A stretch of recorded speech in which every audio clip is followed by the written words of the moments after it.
So this panel discussion, we are discussing about the phase 1 trials, the biomarker driving. This afternoon, we talk about the PI, the responsibility, and the how to design, and what is the endpoint, and pharmacology and combination, and so on. So this the half hour we had the panel discussion. So any question? Yeah, please. Yeah. Well, before other question comes up, I'd just like to add 3 comments relating to statistics about the phase 1 design. Okay, so start with what Lillian just said about the delayed toxicity, usually that the endpoint in phase 1 in terms of toxicity is just yes or no. Okay. But there are some statistical methodology allow you to assess the grade of toxicity. That's one thing. And also there are methods allow you to assess the time to toxicity. Okay. So like a continual reassessment method, the CRM, actually their work expanded to the time to event CRM called TIDE CRM. And that program is available for designing the time to event CRM design, that's available. Actually, the person did that is in Colombia, that they have a program available. Okay, Ken Chang, I think. Yeah. The second comment is earlier. Also, there are comments about evaluating toxicity and efficacy at the same time. Okay, especially the targeted agent that one may not just want to go to the highest dose. So there are methodology also design available that can allow you to do that. But the general idea is that you still escalate to the DLT, that the MTD level that has acceptable DLT.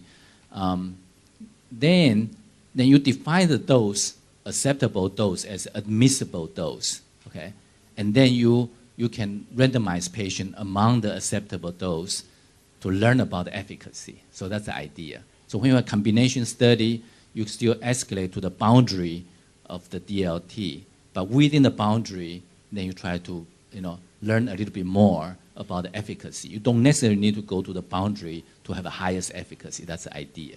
Okay. So my last comment regarding another earlier question about sequencing.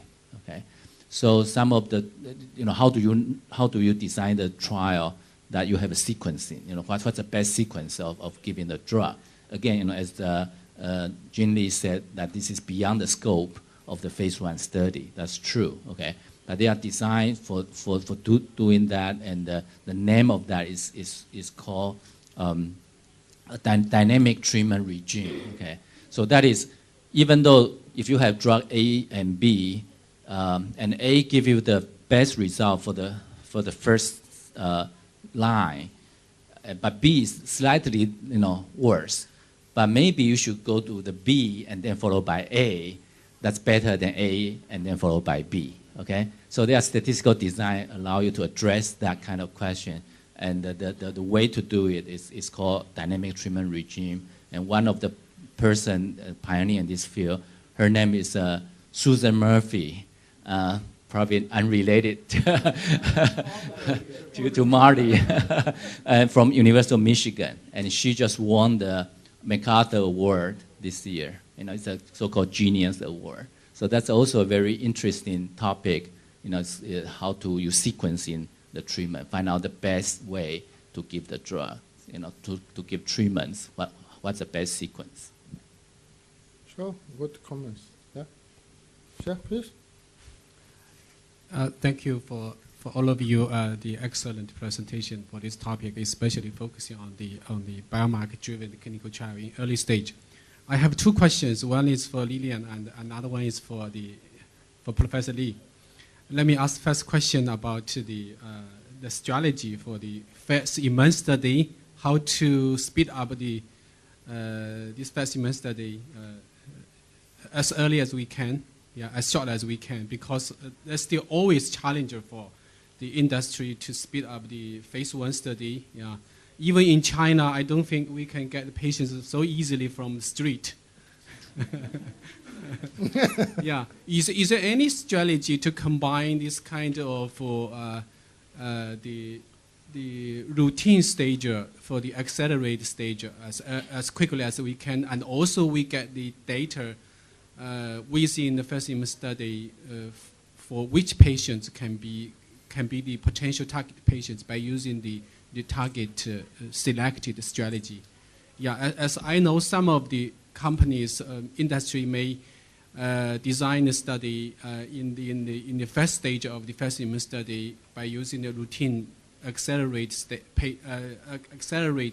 strategy, yeah, to increase the dose by routine way. And in the second stage, they may use one of the target biomarker to select patients. Yeah, and also, can we try to combine this kind of two strategy into the first stage? I mean, I suppose. For example, we have 6 doses planned for the accelerated stage. Yeah, can we select the first 3 stages for all of the solid cancer patients without the market to be selected, and in the later 3 doses we select patients? Yeah, if we have strong evidence from the long clinical data, or maybe from the clinical data from the other same class of the drugs. That's the one question. So sorry for such a long question. Yeah, that's a very, very long question. Yeah. Yeah, I mean, it's always a great question. Do you try, let's assume that your preclinical science is moderately compelling, that is not like very compelling, that you know you have to enrich, that you have to, let's say, trastuzumab, that you would use it in HER2, positive patients. Let's say it's just medium.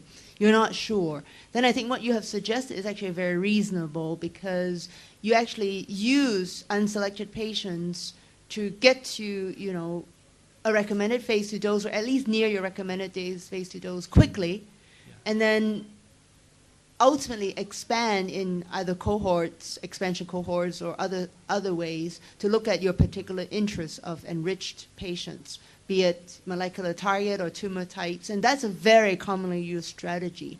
I mean, if your science is so compelling that you should only ethically limit it to that biomarker-rich population, and that biomarker population is very rare, then you obviously need to enlist the help of many cancer centers that can provide patients and feed them into, one trial. The BRAF colon cancer is a great example where you want to give BRAF V600E patients colon cancer with some sort of combination of EGFR inhibitor and RAF inhibitor. There's no point to try and find the phase 1 dose with random colon cancer patient. You're going to have to enrich with BRAF mutant. But how many of us have a lot of BRAF mutant patients sitting around? Not. So in studies that I do with BRAF mutant colon cancer phase 1, there's about 15, 16 centers involved just to feed those patients into the phase 1 dose escalation, and because they're all enriched from the beginning. So it depends a little bit on the drug and the frequency and your science. I don't know if I answered all your questions. So. Yeah, at least the better strategy in China, especially, I suppose. Thank you, Lilian. Second question is about the combination strategy. I think it's a really very interesting topic. As I remembered in CDE, I organized this kind of workshop with a famous industry about what's the chemotherapy strategy in the drug development, and we got many experienced ideas. I suppose for the target product, there are some of the difference. The question is about the dose. Yeah, if the combination is A and B, A is available therapy approved. Yeah, and in your presentation, you say maybe the dose for the A can be increased to some level higher than the available dose. The problem may be occurred for that point because the available therapy is that dose fixed in the labeling, and this phase 1 study is to identify the dose for the phase 2 and or maybe phase 3 study Though if this kind of dose for the A is increased to the level, how to compare in the phase 3 study? Yeah, because you don't, the comparative arm should be the dose for the A, available therapy, and the test arm for the drug A is increased. How to statistically also is very important. Finally confirm the efficacy. Because the dose for the A in the combination changed. That's my point. You mean the dosage is increased from the standard dose? Yeah, No. let me say in Chinese. Okay. Yeah, it's a little bit complicated. 就是您的 A 的剂量原来批的是10毫克，你现在做完了 Phase 1 combination study 以后的话，你发现 Phase 1的剂量的话可能要达到20毫克，那么你2、3期怎么做？啊，没有，我讲的是有可能你的 A 会增加，因为你那个 design 里面有好多种情况。没有，我讲的是就是我们用的 high level 那个就是那个 dose 啊，实际上就是你的标准剂量。我们是在标准剂量这个 cut 30%变成 lower， 就是第一个剂量来做的，并就是最高的剂量仍然是我们临床批准的那个剂量，不能超过这个剂量的。就是你应该是好比举个例子，如果批准的这个10毫克，那么你可能做的时候只能从7毫克开始做。那个是批的是15毫克，你可能只能从12毫克开始做。你说最高剂量的话是不能低于已经批准的剂量。不能高于。Okay, that's my point. I agree with you. Thank you. Just a comment to this last question because it comes up very many times in regulatory discussions. We're not at all prescriptive when it comes to phase 1 or 2. In a sense, it's a risk of the company more than a regulatory risk. When the drugs come to us, then we need to look at the efficacy and safety. And in this type of situation where you have an approved agent which goes into a combination with a higher drug, together with a new drug, and say tests favorably in a phase 3, then you have to ask yourself the question, it's like putting 2 new drugs in a combination versus a standard. And then if the 2 new drugs are positive, then is it maybe just one of the 2 who could do the job, or do you really need both? And these are tricky situations for us because often in oncology they will lead to a dilemma because you will have a superior efficacy from a combination, but formally you would request that the individual components are assessed. So you would have to have a phase 3 trial with the single arms to test against the standards. So this is what would the regulation and the guideline mandate. Often this is not possible because the disease is too rare. You only get 1 shot to do these trials and you have to live with the uncertainty. So this is a very, very interesting question and difficult sometimes. But if one can plan for all of it from the start, then in your phase 1, if you have a very different dose from what's approved, then you need to ask yourself, do I need a single arm phase 2 with this new dose? Do I need a single arm phase 3 with this new dose? Oh, yeah. Thank you for your comment. Yeah, please. Thank you very much for the panels and all speakers. Sorry, my question is still about how to select patients in the biomarker-driven study in the future. As Lillian has meant that the biomarker may alter during the treatment or the disease evolution. So how important and meaningful the tissue from the primary surgery can provide us. So my comments about for phase 1 trial, maybe we shouldn't limit the population to the biomarker expression population, but for phase 2 or for phase 3 trial, maybe we should maybe more stricter than that. For example, at least for some agents for MET inhibitor or MET-MAP, we should find the biopsy tissue for the current metastatic disease to get the current status of the biomarker expression. So I want your comments about that. Thank you very much. But actually, it's very hard to get the metastatic biopsy. Yes, it made it more difficult to conduct the trial. Yes. So how to balance that? You're right. I mean, I actually agree with you that I think in some situations, especially when it's very rare, in the case like a BRAF mutant colon cancer, I don't think we can done the phase 1 study in that situation with the BRAF inhibition and EGFR inhibition in all cancers, in all colon cancer or all cancers, because I think that is not proving the science that you have done in the lab. I mean, you have elegant science that shows that in BRAF mutant colon cancer, that combination is unique.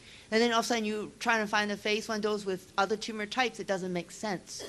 But in other situations, like a first-in-man, let's say you have a new ERK inhibitor, and you think that phospho-ERK is going to be the marker, do you then just enroll patients with phospho-ERK present and eliminate and not test the phospho-ERK negative patients until you say, look, if at the end of phase 1 it didn't show any activity in the phospho-ERK high patients, I'm going to stop the drug because this is supposed to be the best patients and you didn't get any activity. It's never going to show it in the PERK negative patients. Well, do you know that, or this is still just theory?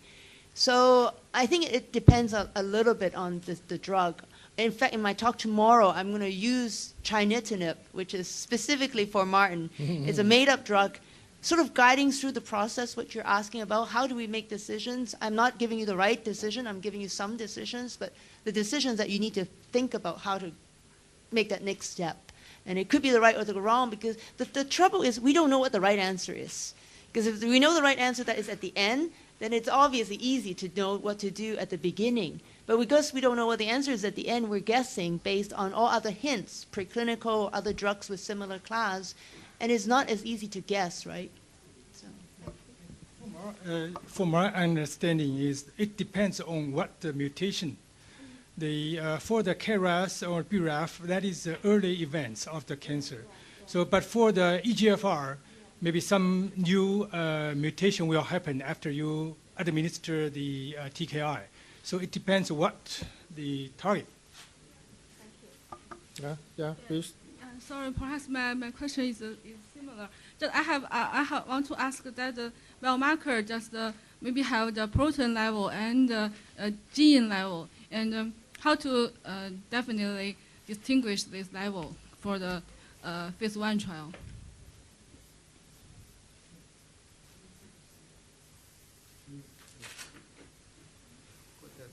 The question was about if the biomarker is, say, gene mutation or protein expression, is one more reliable than the other? I have personal bias. I think mutations are obviously pretty easy, right? Because EGFR mutation, EGFR inhibitor, PI3 kinase mutation, PI3 kinase. It's a black and white. But it doesn't always predict for activity. We know that not every patient with a PI3 kinase mutation responds to a PI3 kinase inhibitor. I wish it's that easy, but we know that's not true, because there are probably other pathways that are upregulated, or there's some sort of other, crosstalks or salvage. Proteins I find actually even much harder, and because I think, first of all, we spoke a little bit about it in terms of what's the cutoff. Is H-score intensity 1+ enough, or do you have 2+, or do you need 3+? And we said this morning, well, maybe we should just treat all 3+, and then if you don't see activity in 3+, then forget it. Or you put all comers and then see if there's any hint of, as you go up in the intensity, you see a dose-response kind of relationship. I find on a proteomic level it's much harder because it's not as clear-cut as mutations present or absent. But I'd be interested to hear, others' views. Well, I tend to agree with that. I guess the issue is, at the end of the day, it's the protein that does the work in the cell, not the genes. And so, if there's not a strong concordance between the gene mutation, and the protein expression, you could end up trying to develop a drug against a gene mutation that actually may not be functionally relevant, and I think that's where the risk is. All of your questions are great. Well, I think one sort of common issue that I'm getting from listening to all these questions is that I think we should be careful not to assume that we know the answer to the experiment before we do the experiment. And I think Leon tried to make this point as well. So in the early phase clinical trials, generally speaking, I think it's better to be more inclusive of the kind of patient that you put in the trial. and learn as much as possible before you start narrowing down on the eligibility criteria. Unless, the preclinical and biological rationale is so powerful that you think it's just unethical to expose a patient to a drug when, when the evidence is that there's no chance of any potential benefit. There are many examples where we believe that's the case and we limit the enrollment in the trial, and it turns out that we're wrong. So I just think that better to treat more patients at the beginning, actually have more heterogeneity at the beginning, because it allows you then to learn more easily which population a drug might have its greatest effectiveness in, and then narrow it down as you go further into the drug development. Yeah, please. Could I take advantage of not only the marvelous panel that we have, but also our regulators, and that is to ask a question about the following observation. In a phase 1 trial started some 3 years ago with the combined BRAF MEK inhibitors in V600E mutated melanoma patients that were stage 4. Some of those patients are still alive, daily taking BRAF and MEK inhibitors. But in a cohort of these patients, they're now being found to have spontaneous, repetitive, wild-type melanoma development continually. In fact, some of those patients, when further analyzed, were found to be carrying redhead genes. Whether that's relevant or not, I leave it up to you. The question that now is confronting the investigators as well as those patients is, should they start to come back off the dual inhibitor in the hope of having that V600E clone destroyed, and to reduce the wild-type melanomas that are, quote, spontaneously now having to be repetitively surgically removed?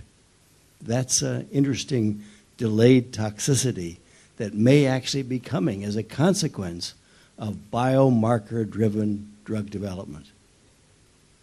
I think it's a question, though, as to whether it's a toxicity or whether it is a manifestation of heterogeneity. That is, you suppress the malignant clone that carries the mutation because you have effective therapy to do that. And so what grows out is actually the wild type, right? Because the wild type maybe is not, is not being suppressed by the therapy because it's not driven by the BRAF pathway. So you very effectively, inhibit the BRAF mutated clones, and what keeps coming back then is the wild type, and you need a different strategy. What could be an interesting strategy, which of course would have to be tested in a clinical trial, is to stop the BRAF-directed therapy periodically, and in these patients who keep coming back with wild-type melanomas, and see if by some chance, if you stop the BRAF-directed therapy, the BRAF mutant clone actually regrows and suppresses the wild-type clone.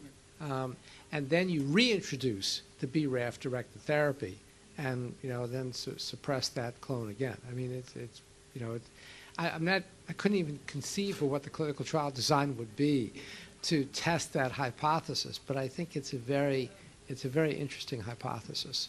And we're seeing, of course, in lung cancer, that you can, with EGFR inhibitors, you can suppress the EGFR sensitive mutants, and they appear to disappear. But then the tumor progresses because the EGFR wild type grows out, and eventually, if you stop the anti-EGFR therapy, the EGFR mutant regrows. And so, I mean, there are examples of this kind of thing happening, and I think it reflects a very interesting, relationship within the tumor itself, within the, where one clone may actually be able to regulate the growth of a different clone in the same tumor in the same patient. So thank you very much, because I think so. So maybe we have just a lot of the program with the need the discussion, but the time is closed. So I need to end this afternoon session. Thank you very much for the panelists. Thank you very much for your participation.